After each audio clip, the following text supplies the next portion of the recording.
Sebelum lanjut ke cerita, jangan lupa like dan subscribe supaya tidak ketinggalan kisah-kisah menarik lainnya. Selamat berjumpa lagi kawan-kawan, para pemburu kisah. Malam ini bertemu kembali kita dalam My Story Zone. Jangan lupa siapkan headset, siapkan kopi. Tapi kalau ke belakang jangan pernah pergi sendiri. Oke, nantikan cerita kami.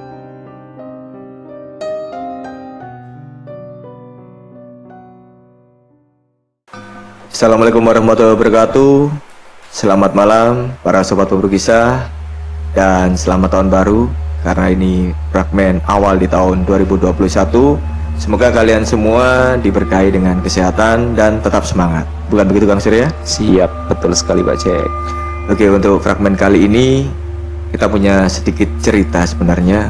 Gambaran ceritanya tentang hewan, Kang. Iya, makhluk apa ya, mungkin makhluk kriptid juga bisa disebut demikian. Atau juga ya banyak yang menyatakan antara ada, mitos, urban legend, dan lain sebagainya. Dan bahkan cerita ini banyak beredar waktu kita masih kecil. Iya. Jadi mungkin adalah salah satu cerita urban legend di salah satu daerah di Jawa Timur. Iya, betul sekali Pak Jack. Nah, ingin tahu kisahnya seperti apa? Monggo Kang Surya. Oke, terima kasih Pak Jack ya. Jadi ini adalah sebuah kisah yang diceritakan oleh saudara saya ya, Pak D saya dulu. Sebenarnya sih kalau terkait dengan apa ya, urban legend atau makhluk kriptid, memang ini sangat erat sekali kaitannya Pak Jack. Karena sampai sekarang pun bukti-bukti secara nyatanya memang belum didapatkan, tapi bukti-bukti secara apa ya, pertemuan antara orang dengan sosok-sosok makhluk ini sering sekali, dan itu sudah cukup beredar cukup lama, dan bahkan sampai beberapa tahun terakhir pun infonya masih ada. Nah, kisah ini yang akan saya bawakan ini adalah cerita yang terjadi sekiranya tahun 80-an Pak Jack. Jadi 80-an awal, ya mungkin apa ya, kita generasi pertengahan 80-an ya, jadi ya mungkin apa, hanya dulu cuma dengar legendanya saja.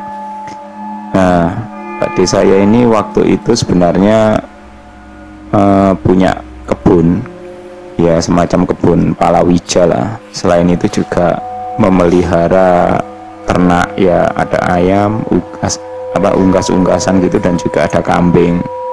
Nah, sebenarnya sih gangguan ini terjadi itu ketika pada waktu itu musim itu musim sangat terik, jadi musim kemarau yang sangat panjang, di mana saat itu kondisi suhu sedang tinggi-tingginya, sedang panas-panasnya. Jadi di beberapa daerah mungkin juga banyak yang kesulitan air, terus juga banyak sekali apa ya, tanaman-tanaman yang tidak berhasil tumbuh dengan baik.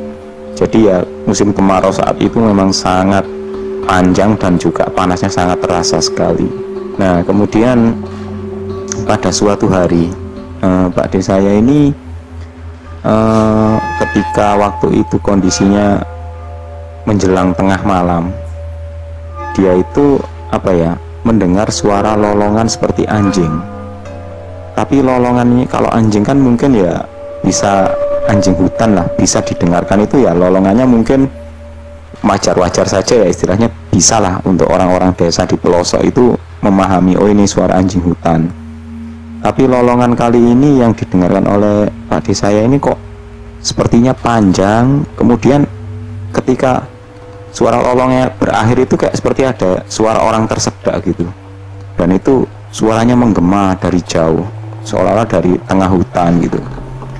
Nah, Pak D saya juga merasa tidak nyaman dengan kondisi seperti ini. Akhirnya dia pun berinisiatif menjaga bagian belakang di tempat dia berternak itu. Jadi baik unggas dan lain sebagainya juga mulai diberi penerangan. Nah, akhirnya ya kejadian itu tidak terjadi pada satu malam saja, tapi hampir tiap malam sepanjang musim kemarau itu ya sering seperti itu. Dan kesaksian lainnya juga, tetangga-tetangganya yang lain juga mendengar. Dan yang paling ekstrim, salah satu tetangga Pak D saya itu malah sempat apa ya, dalam tanda kutip itu didatangi.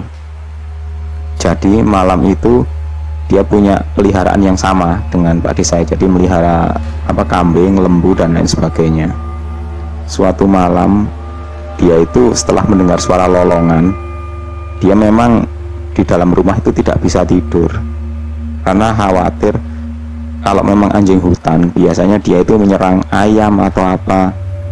Tapi kali ini dia itu merasakan kehadiran makhluk itu ya seolah hanya berkeliling di rumahnya saja, berkeliling di sekitar rumah. Jadi ya kira-kira jam menjelang tengah malam gitu, dia itu merasakan ada suara binatang yang tubuhnya ini cukup berat gitu.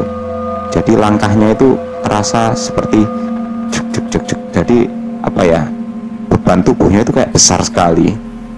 Lah tetangganya Pak De saya ini ingin keluar tapi juga dia ragu karena makhluk itu sepertinya berkeliling mengelilingi rumahnya. Apalagi kondisi juga sudah sangat gelap, dan untuk warga pedesaan mungkin di malam hari seperti itu tidak sama sekali jarang untuk keluar rumah ya, karena biasanya sudah jam 9 gitu sudah pada istirahat di rumah. Jadi yang dirasakan tetangga Pak De saya ini memang selain ada langkah kaki yang berat, juga ada suara seperti nafas yang sangat berat. Jadi jadi kayak itu terdengar sampai di dalam rumah. Jadi tetangganya Pak De saya ini sama sekali nggak berani keluar. Dia dan keluarganya hanya diam di dalam rumah. Dan ketika dia mencoba mengintip dari sela-sela jendela, itu terlihat seperti antara bayangan atau mungkin sosoknya ya. Jadi itu seekor anjing yang memang cukup besar ya, ukurannya mungkin lebih besar dari anjing yang normal. Dan dalam kondisi gelap, hanya penerangan lampu listrik seadanya di luar rumah, sosoknya itu dia itu berjalan dengan 4 kaki, tapi ketika beberapa langkah dia berhenti, kemudian tubuhnya itu berdiri. Jadi seukuran seperti mungkin beruang gitu katanya Pak Jack, dan ukurannya memang sangat besar sekali. Nah, melihat kondisi yang seperti itu, tetangga Pak De saya ini akhirnya tidak ada inisiatif untuk keluar. Jadi dia hanya berjaga di dalam rumah saja, membiarkan makhluk itu berkeliling. Sampai akhirnya pagi harinya dia mengecek ke kondisi kandang, barangkali ada ayam yang hilang atau kambing yang dimangsa. Tapi ternyata syukurlah tidak ada sama sekali, binatang peliharaannya tidak ada yang menjadi korban. Tapi yang dikagetkan oleh keadaan lingkungan yang diperiksanya itu adalah tetangganya ini melihat bahwa sama sekali tidak ada jejak kaki, tidak ada bekas-bekas bulu binatang liar atau apapun juga yang tertinggal di sana. Jadi seolah-olah keberadaan makhluk yang tadi malam itu berkeliling di rumahnya itu di pagi hari itu lenyap sama sekali. Padahal ya kondisi tanah waktu itu kan, kalau rumah-rumah di pedesaan kan juga masih tanah atau pasir gitu ya. Jangankan kayak ada orang melangkah binatang pun, kaki ayam atau apa biasanya masih membekas di luar, itu masih ada jejaknya. Dan sosok yang ditemui malam hari itu sama sekali tidak muncul bekas atau sisa-sisa jejaknya. Dan kejadian itu berlangsung selama musim kemarau. Bukan hanya tetangga Pak De saya saja yang melihat, tapi juga beberapa kayak orang lain, kayak penjaga malam atau mungkin orang-orang yang kebetulan beraktivitas malam hari juga menemui hal yang sama. Jadi seekor anjing tapi kadang-kadang itu berjalan dengan 2 kaki dan kemudian lenyap menghilang.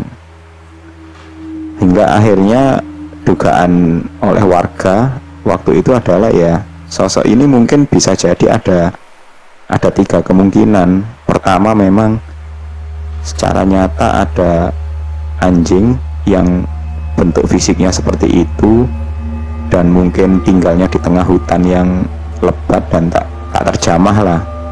Atau mungkin yang kedua ya memang ada sosok gaib yang wujudnya seperti itu.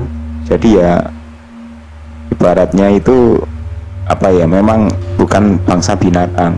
Nah, sementara dugaan yang ketiga waktu itu ya ada orang yang mungkin dia itu mempelajari semacam ilmu atau apa, sehingga ketika malam hari dia harus kalau orang Jawa Timur istilahnya itu ngelakoni atau menjalankan ritual dan berubah menjadi makhluk seperti itu.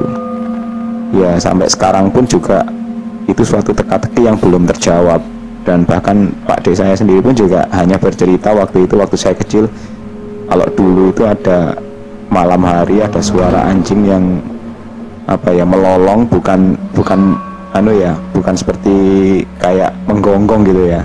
Itu biasanya dia memberi istilah, ayo sudah tidur, ada asu baung katanya gitu ya. Jadi ya itu kisah yang mungkin Pak Jack ya sampai sekarang masih belum terjawab itu. Suatu misteri Kang ya. Iya betul. Dan kemungkinan hal ini sebenarnya masih tetap ada, cuman belum ada yang cerita-cerita baru yang muncul. Ya belum. Tapi kalau beberapa waktu yang lalu Pak Jack ya, baik di Jawa Timur mungkin juga di Jawa Tengah, mungkin barangkali teman-teman yang baca surat kabar atau mungkin baca berita-berita di sosial media, ya memang ada sih kejadian yang beberapa hewan ternak warga itu ya dimangsa oleh makhluk ya. Tapi kan saat ini kalau misalkan memang binatang hutan biasanya yang dimangsa kan mungkin dagingnya atau mungkin organ dalam tubuhnya atau mungkin dimangsa dibawa sekalian. Tapi kejadiannya cukup unik, jadi hanya kayak dihisap darahnya saja. Jadi mungkin kalau mungkin di mana ya, kejadian di seperti Probolinggo, terus di Jawa Tengah itu di Gunung Kidul, itu makhluk-makhluk itu sampai menggigit di bagian leher, dan binatang yang ditinggalkan kondisinya mati kehabisan darah Pak Jack. Mungkin kalau di luar negeri sana, mungkin kita lihat di Meksiko atau kayak ada istilah El Chupacabra gitu ya.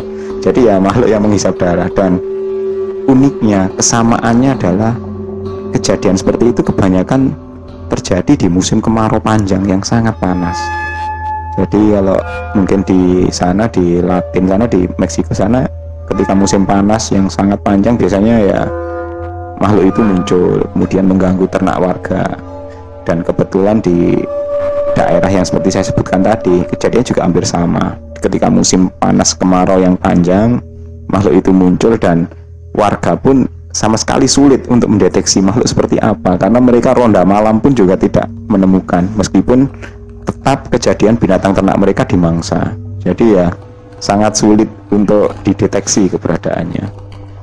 Menarik sekali Kang Surya.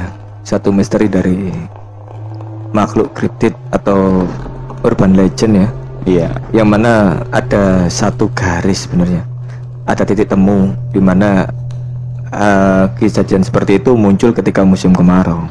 Entah itu di daerah manapun pasti akan muncul pada saat musim kemarau. Ya ini sebenarnya tanya besar sebenarnya sih. Iya. Dan saya pun sendiri juga penasaran, kira-kira apakah makhluk yang sama gitu Pak Jack. Kalau mungkin yang kejadian diceritakan tetangga Pak D saya ya sosoknya seperti anjing. Kemudian juga di beberapa surat kabar makhluk yang memangsa ternak itu juga ada warga yang memergoi atau melihat juga bentuknya seperti anjing. Ya, tapi bedanya mungkin tidak ada suara lolongan anjing ya di sana ya. Ada juga versi yang mengatakan bahwa sosok itu manusia tapi berkepala serigala atau anjing gitu Kang.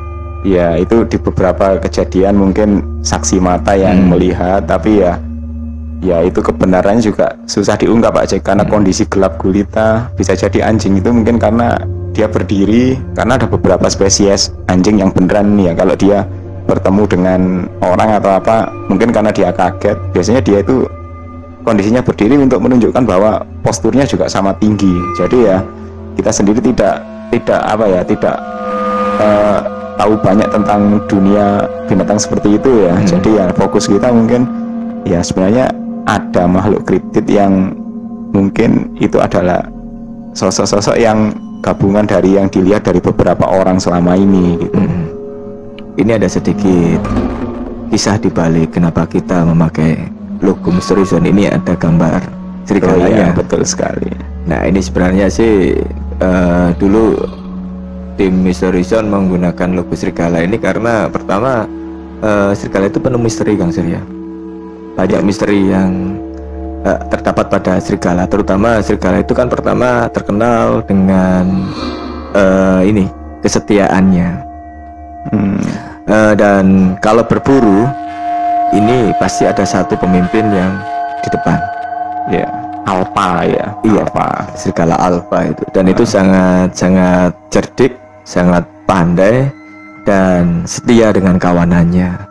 Artinya apa? Mungkin kita akan tetap setia membawakan kisah-kisah misteri dan horor kepada sobat pemburu kisah. Nah, itu kenapa kok ada logo serigala di logonya Misteri Zone. Kapan hari juga ada, kita juga sempat membaca ya Pak Jack ya, ada pertanyaan kenapa logonya kok ada anjing hutan atau serigalanya gitu ya. Ya mungkin salah satunya itu, istilahnya mungkin kita terus berusaha untuk berburu kisah-kisah misteri dan horor untuk para teman-teman pemburu kisah yang selalu menantikan gitu ya. Betul. Oke, sobat pemburu kisah, terima kasih telah mendengarkan fragmen kali ini, fragmen awal tahun di tahun 2021. Jangan lupa untuk like, komen, dan subscribe. Sampai jumpa di fragmen selanjutnya. Assalamualaikum warahmatullahi wabarakatuh. Bye bye.